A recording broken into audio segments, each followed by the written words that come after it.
오늘 오전에는 사울의 집과 다윗의 집안의 차이에 대해서 말씀을 상고해 보겠습니다. 우리나라 말에 집안이라는 말이 있죠. 집안. 가족을 구성원으로 하는 공동체를 집안이라고 합니다. 집안. 이제 부모, 자식, 가까운 일가 친척도 다 집안이라고 할 수가 있죠. 우리가 집안이라는 말을 많이 쓰듯이 이스라엘도 집, 일가를 굉장히 중요하게 여깁니다. 그래서 성경에서 어떤 인물을 소개할 때는요, 그 집안의 족보를 자세하게 설명하는 경우가 많아요. 사무엘상 9장 1절에 보면 사울 왕의 집안을 이렇게 설명할 때 집안 이야기를 하는데 제가 읽어드리겠습니다. 베냐민 지파의 기스라 하는 이름하는 유력한 사람이 있으니 그는 아비엘의 아들이요 스롤의 손자요 베고라스의 증손이요 아비야의 현손이며 베냐민 사람이더라. 집안이 중요하기 때문에 그 집안의 내력을, 족보를 자세히 설명해 줍니다. 오늘 본문에 보면 사무엘하 3장 1절은 굉장히 짧은 구절이지만 또 굉장히 중요한 의미가 들어 있습니다. 바로 두 집안의 이야기를 이렇게 기록하고 있죠. 다윗의 집안. 그 다윗의 집안은 점점 강해져 가고 잘 되고요. 사울의 집안은 점점 약해져 갔다. 가세가 보통 기울었다라는 말을 쓰죠. 왜 그러면 다윗의 집은 점점 강해져 갔고 사울의 집안은 점점 약해져서 가세가 기울어져 갔느냐? 세상 사람들의 관점에서는 이것 때문이다 저것 때문이다 이렇게 말할 수가 있겠지만 우리 믿는 자의 관점에서 보면 그 집안의 대표자라고 할 수 있는 사울과 다윗의 어떤 세 가지의 엄격한 차이 때문입니다. 이 시간 여러분 한번 잘 들어보시고 우리 성도님들 때문에 여러분의 집안이 여러분 때문에 다윗의 집안처럼 점점 앞으로 강하여져 가시기를 주님의 이름으로 축원합니다. 세 가지의 사울의 집과 다윗의 집은 차이가 있어요. 세 가지 교훈을 상고해 보겠습니다. 첫째로 다윗에게는 성령이 있고요, 사울은 악령이 있었기 때문입니다. 마태복음 22장 43절을 한번 읽어보겠습니다. 시작. 이르시되 그러면 다윗이 성령에 감동되어 어찌 그리스도를 주라 칭하여 말하되. 아멘. 이 한 구절, 예수님이 말씀하신 마태복음 22장 43절 이 한 구절에 다윗이 어떤 사람이다라는 게 정확하게 정의가 되어 있어요. 다윗은 한마디로 성령에 감동된 사람, 그러니까 성령에 감동됐다라는 건 성령이 그 속에 있었다라는 걸 말하는 겁니다. 시편 73편 28절에 하나님을 가까이함이 내게 복이다라고 했는데 사람이 하나님과 가장 가까이 할 수 있는 방법, 그것은 바로 성령 하나님을 아예 내 속에 모시고 사는 것입니다. 그러니까 하나님과 가까우니까 다윗의 집안이 하나님과 가까운 집안이고 잘 될 수밖에 없었다라는 거죠. 여러분, 만복의 근원이 되신 하나님이 함께 하시면 그 사람의 환경, 그 사람의 처지, 그 사람의 학벌, 그 사람의 출신과 아무 상관없이 그 사람은 반드시 잘 될 수밖에 없다라는 것입니다. 사무엘상 16장 88절에 보면 여호와께서 다윗과 함께 하심을 사울이 봤다고 그랬어요. 사울이 보기에도 이 다윗은 하나님이랑 함께 하는 거예요.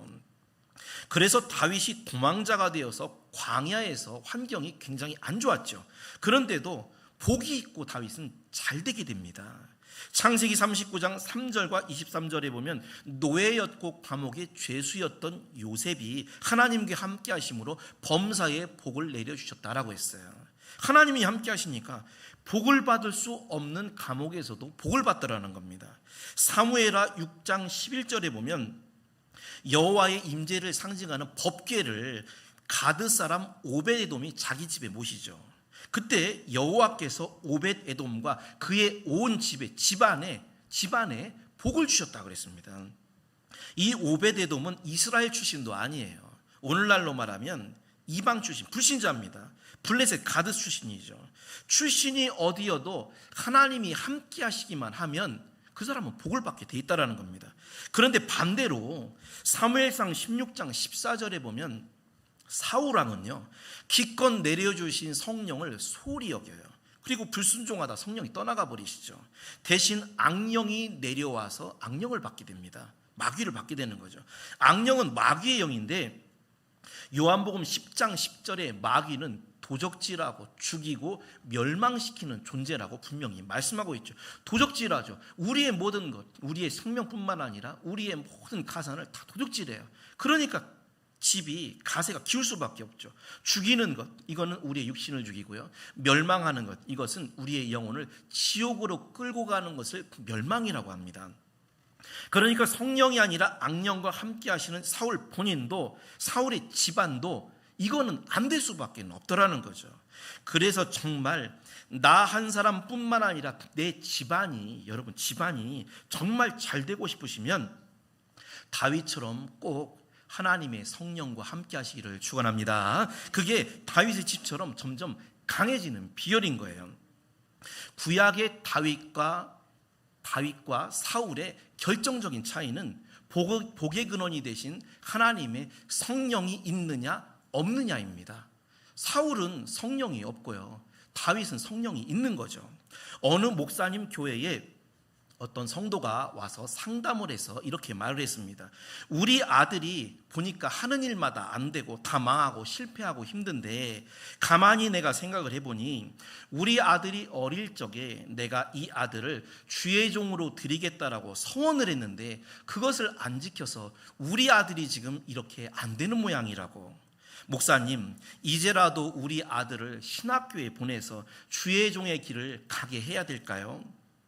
목사님이 그 성도에게 물었습니다. 아드님은 성령을 받았습니까? 아드님은 성령 체험을 했습니까? 이 어머니는 대답하기를, 아니요, 우리 아들은 아직 믿음이 없고 교회도 간간히 나옵니다. 그래서 목사님이 말했습니다. 그러면 절대 주의종 시키면 안 됩니다.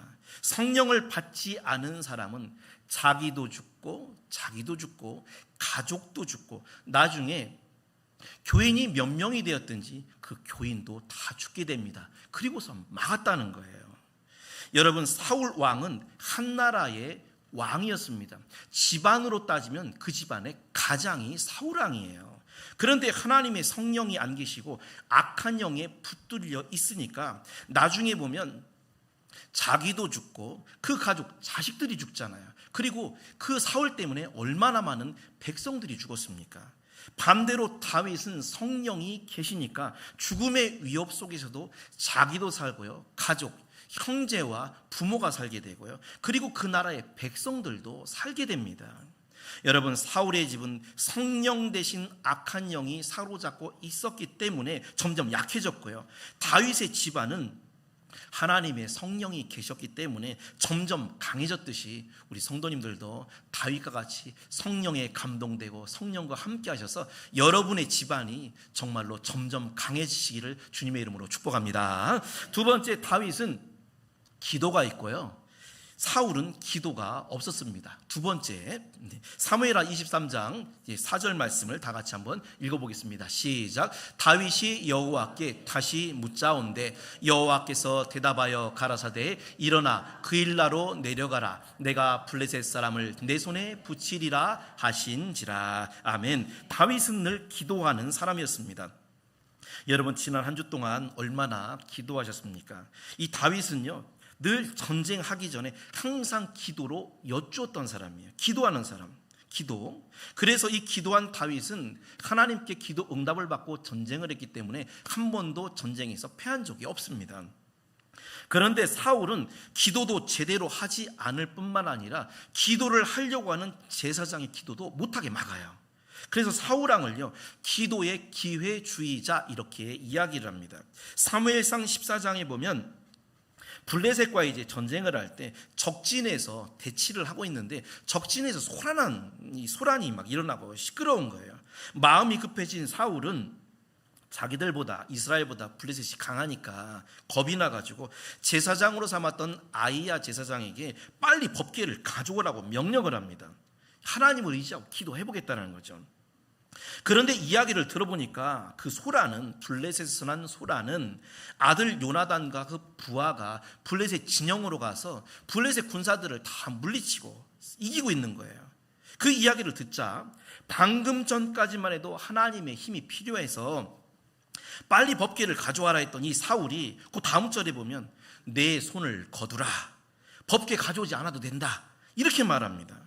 여러분, 자기에게 불리하다 생각할 때는 급하게 기도하겠다고 하나님을 찾다가 자기의 상황이 유리해지니까 이제 하나님 필요 없다, 내 손을 거둬라.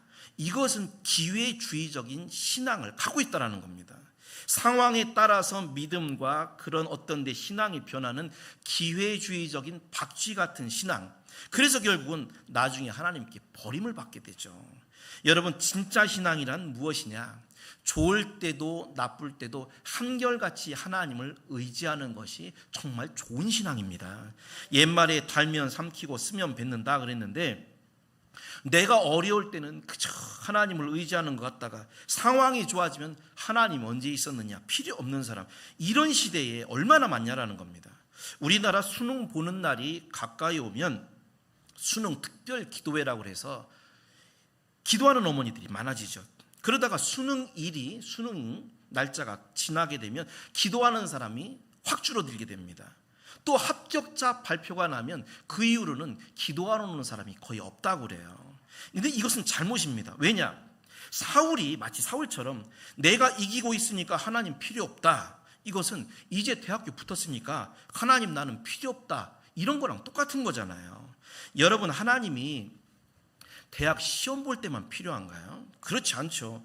왜 우리 자녀들이 대학 시험 볼 때만 하나님 필요해요? 그 이후에는 군대도 가야 되죠. 군대 갔다 오면 취직도 해야 되죠. 결혼도 해야 되죠. 그 이후부터는 정말 성인이 되어서 이 세상을 살아가는 게 얼마나 어려운지 몰라요. 그때마다 하나님의 도움이 필요하고, 그래서 우리가 기도해야 된다라는 것입니다.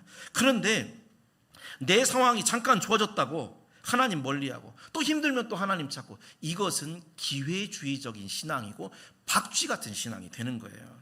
그러면 여러분, 왜 기도를 하면 그 집안이 점점 잘 되게 될까요? 강해질까요? 그 이유는 기도는 하나님의 권능의 손을 끌어다가 당겨놓는 것이기 때문에 그렇습니다. 만약에 여러분이 가족을 위해서 기도하시잖아요. 만약에 내 부모님을 위해서 기도를 해요. 그러면 하나님의 축복의 손을 내 부모님에게 끌어당겨 놓는 겁니다. 내 자녀를 위해 기도를 해요. 그러면 하나님의 손을 내 자녀에게 끌어당겨 놓는 거예요. 그러니까 내가 기도하는 사람 그 위에 하나님의 축복의 손이 놓여 있게 되는데, 어떻게 그 집안이 잘 안 될 수가 있겠냐라는 거예요. 한 예로 기도하는 자의 자식은 망하지 않는다, 이런 말이 있습니다. 다 장성했어도 우리 애 이제 커가지고 말 안 들어, 그렇지 않아요. 여러분, 장성했어도 그 사람을, 그 자녀를 위해서 우리가 기도의 손을 끌어다가 놔줘야 된다는 겁니다. 그러면 하나님의 손이 장성을 했든 노인이 됐든 그 사람을 붙잡고 있지 않겠냐라는 거죠. 아주 오랜 옛날 이탈리아 밀라노의 한 교회에서 있었던 일입니다. 어느 날 예배 시간도 아닌저 뒤에서 한 부인이 교회에 들어왔어요. 예배 시간이 아닌데도. 그녀는, 그 부인이 교회 뒤편에 앉아서 고개를 숙이고 아주 굉장히 통곡을 하며 울기 시작했습니다. 10분, 20분, 30분이 돼도 계속 통곡을 하면서 우는 거예요.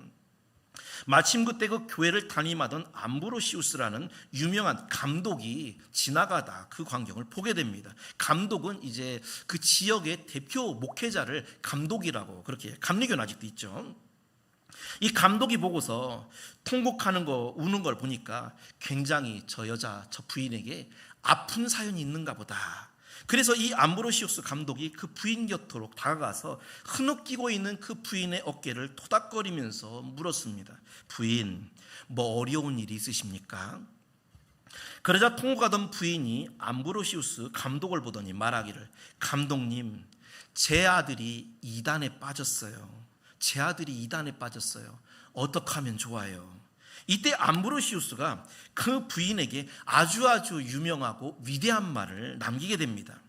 걱정하지 마세요, 부인. 기도하는 자의 자식은 절대 망하지 않습니다. 우리 한번 따라 할까요? 기도하는 자의 자식은 절대 망하지 않는다.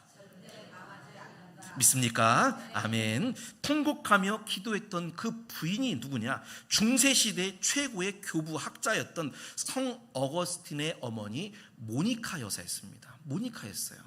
어거스틴의 엄마였어요. 결국 이단에 빠졌던 그 아들 어거스틴은 그 어머니의 기도 때문에 방탕한 삶을 청산하고 어머님 품으로 돌아오고요.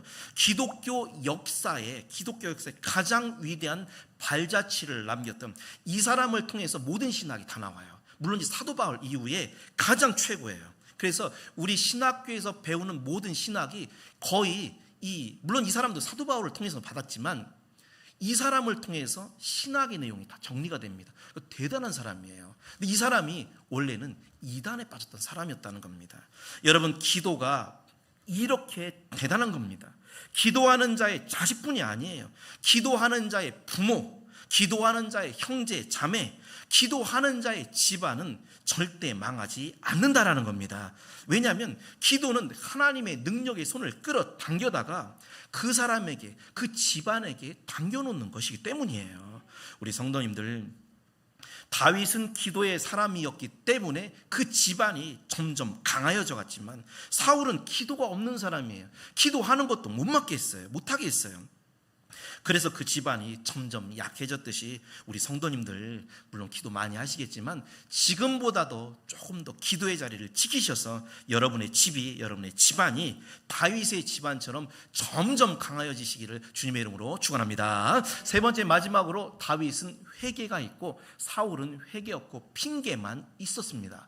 사무엘하 12장 13절 말씀 읽어보겠습니다. 시작. 다윗이 이르되 내가 여호와께 죄를 범하였노라 하매 나단이 다윗에게 말하되 여호와께서도 당신의 죄를 사하셨나니 당신이 죽지 아니하려니와. 아멘. 여러분 보십시오. 다윗이 밧세바의 간음죄 저지르죠.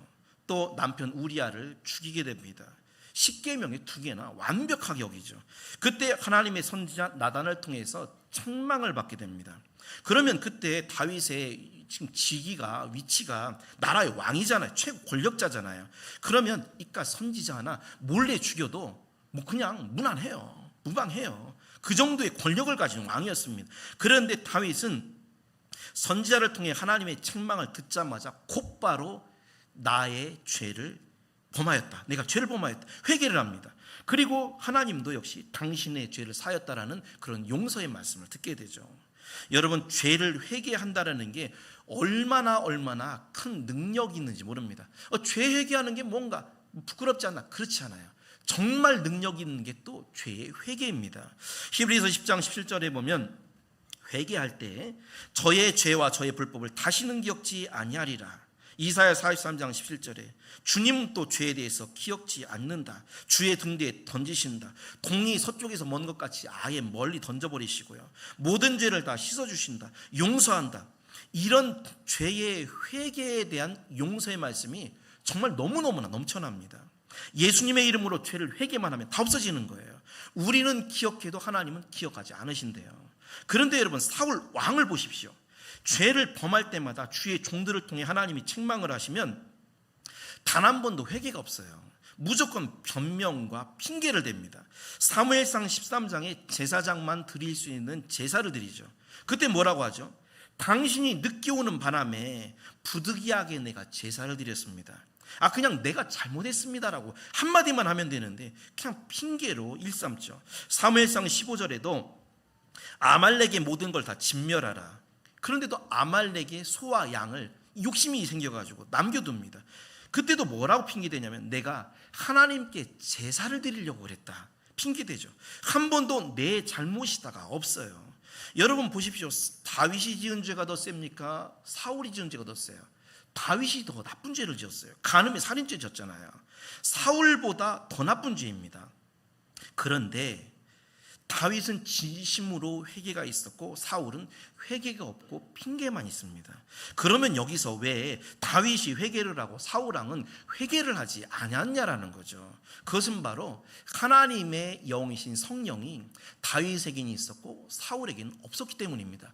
여러분, 회개라는 건요, 성령께서 그 속에 들어오셔서 회개의 영으로 역사하실 때 진정한 회개가 생기는 거예요. 얼핏 보면 회개까지 있고 그냥 하나님한테 죄송합니다, 용서해 주십시오, 이렇게 하면 되는 거 아니냐 생각할 수 있지만 절대 그렇지 않습니다. 회개는 사람이 하고 싶다고 하는 게 아니에요. 하나님의 영이신 성령의 감동으로 되는 결과물이 바로 회개다라는 겁니다. 똑같이 주님을 배신한 베드로는 3번이나 주님을 부인하고 나서 통곡하죠. 왜냐하면 그 속에 성령이 계셨기 때문에 그렇습니다. 그런데 가룟 유다는 회개하지 않고 후회만 하죠. 왜냐하면 성령이 안 계셔서 그런 거예요. 그래서 성령이 있는 사람은 회개를 하고 성령이 없는 사람은 후회와 변명만 하게 된다는 것입니다. 서울의 명성교회 김삼환 원로 목사님이 예전에 그런 간증을 하셨습니다. 이분이 어릴 적부터 기독교 집안이 부모님 등에 업혀가지고 교회를 다녔대요. 술, 담배 같은 건 아예 하지도 않았고요. 학교에서 옛날에는 일요일에도 학교를 불러가지고 주일에도 학교를 불러서 공부를 시켰잖아요. 나는 교회에 간다고 해서 선생님한테 매를 맞으면서 그렇게까지 주일에 예배를 철저하게 시켰다는 거예요. 그러면서 이분 생각에 나는 하나님을 잘 믿는 사람이다, 이런 생각을 가지고 있었대요. 그런데 어느 날 새벽 기도를 하는 중에 하나님의 성령이 회개의 영으로 역사를 하셨어요. 회개의 영을 부어주신 거죠.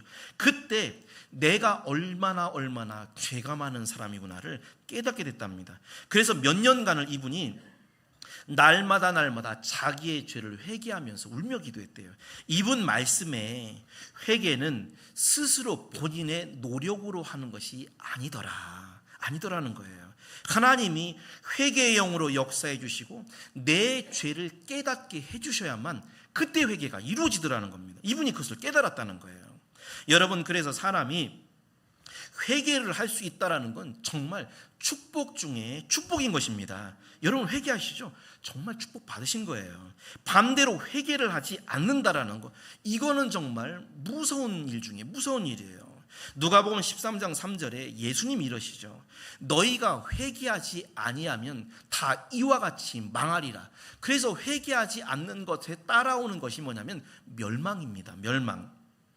미국의 유명한 학자고 목회자였던 존 에드워즈 목사님의 일화에 이런 이야기가 있습니다. 이분이 목회하던 교구대의 교구, 주정뱅이고 도박꾼이고 교회에는 거의 나오지 않는 어떤 한 타락한 그 신자가 하나 있었다고 그래요. 한 번은 그가 이른 아침에 얼굴이 파랗게 질려서 에드워즈 목사님에게 달려왔습니다. 그리고 하는 말이, 목사님, 제가 간밤에 꿈을 꿨는데 예수님이 나에게 나타나셔서 너 만일 회개하지 않으면 내가 너를 내년 오늘에 불러가겠다. 내년 오늘에 널 죽이겠다는 소리죠. 그래서 이 사람이 그날부터 술을 끊고, 술주정뱅이가 도박도 끊고 교회에 아주 충실하게 신앙생활을 하게 됐습니다. 그런데 몇 개월이 지나니까 어떻게 됐을까요? 그의 발걸음이 교회에서 뜸해지고 점점 신앙의 열심이 없어지더라는 거예요. 그리고 술도 조금씩 마시고 도박도 조금씩 손을 대기 시작했습니다.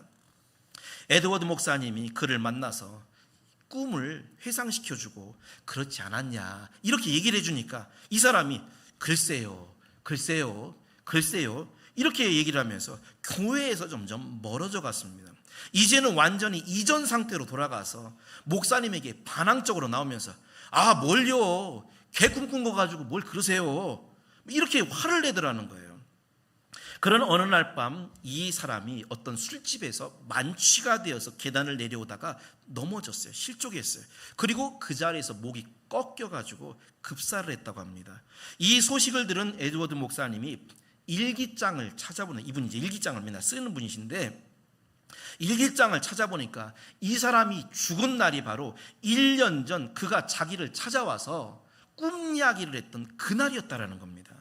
물론 여러분, 하나님이 회개하지 않을 때 모두 이런 방법으로 징벌하시지는 않겠죠. 그러나 회개를 하지 않을 때는 반드시 멸망이 따라온다라는 어떤 경고라고 할 수가 있겠습니다. 우리 다 같이 잠언 28장 14절 말씀 한번 읽어보겠습니다. 시작. 항상 경외하는 자는 복되거니와 마음을 완악하게 하는 자는 재앙에 빠지리라. 아멘. 여기서 강팍하게 한다라는, 완악하게 한다라는, 이게 뭘까요? 회개하지 않고 그 상태를 가지고 있는다라는 거예요. 여러분, 우리가 연약한 사람인데 어떻게 살면서 죄도 한 번도 안 짓고 실수도 안 하고 살 수 있는 사람이 누가 있어요? 그러면 그 사람은 예수님이죠. 그러나 비록 연약해서 어떤 죄라도 지었을 때는 예수님의 십자가에 흘리신 보혈의 공로를 의지하여서 진심으로 회개만 하면 우리의 죄를 용서받게 되고요, 다윗과 같이 점점 우리의 집안이 강성해지는 줄 믿습니다. 그러나 반대로 회개하지 않고 강팍해지면 집안은 약해지는, 쇠약해지는 사울의 집이 되는 거예요. 자, 결론적으로 우리는 이왕이면 앞으로 여러분의 집안이 다윗의 집처럼 점점 강성해지시기를 축원합니다. 사울의 집은 왜 약해지고 또 다윗의 집은 왜 강성해졌을까요? 첫째로 다윗은 성령과 함께 있었고 사울은 악령과 함께 있었습니다. 우리가 하나님과 늘 함께하는 최고의 방법은 아예 하나님의 영이신 성령을 내 속에 모시고 사는 거예요. 그러면 반드시 여러분의 집이 강성하게 될 줄 믿습니다. 둘째로 다윗은 하나님께 기도했고요, 사울은 기도를 하지 않았어요. 기도라는 것은 하나님의 능력의 손, 축복의 손을 끌어다가 내 앞에 당겨놓는 것입니다. 여러분, 우리 교회는 항상 교회 기도실이 9시까지 열려 있어요. 수요 기도회 있죠, 금요 기도회 있죠, 새벽 기도회 있죠. 다 기도회잖아요. 요즘 보면 기도회 자리에 너무 안 나오십니다.